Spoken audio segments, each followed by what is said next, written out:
moja ikakuwa. Kwa mfano unasema unaposema mtoto wako labda amefanana na kuku, una uhakika mtoto wako amefanana na kuku? Unaposema wewe mtoto mwangalie kama kitu fulani, una uhakika mtoto wako amefanana na hicho kitu? Una uhakika? Kwa mama mmoja aligombea mtoto wake, wewe mwangalie sura kama mbuzi. Tukona mwisho wa Mungu bana basi. Mama anajua sura ya mbuzi.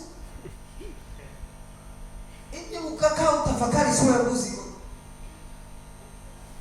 Piga picha tu mbuzi anaonekanaje, ana sura gani mbuzi?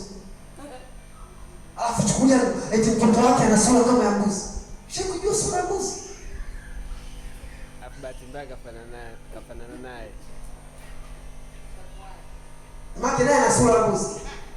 Maki mbuzi si ndio za mbuzi? Bwana Yesu asifiwe.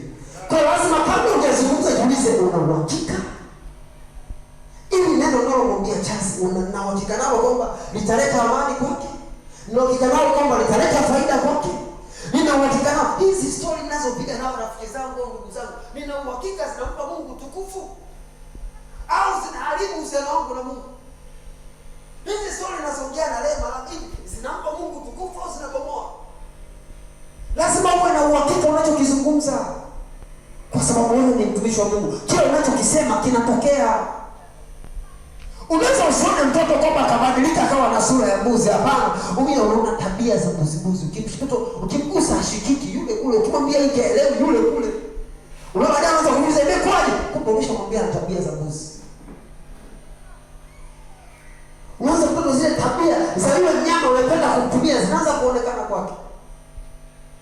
Tena mshindo kwa jina la Yesu. Usifanishe watoto na mbuzi. Mbuzi hafai. Mbuzi hachungiki.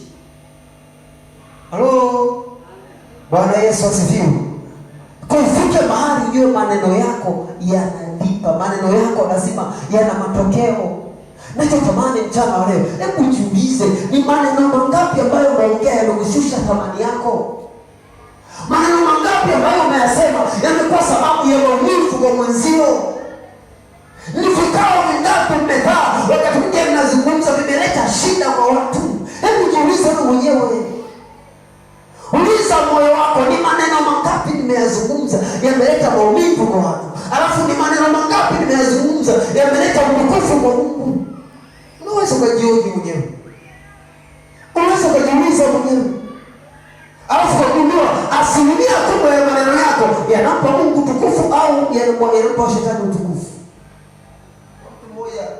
Aliongea akasema maneno yako yanampigia kampeni nani? Kuna Mungu, kuna shetani. Maneno yako yanapiga kampeni kwa nani?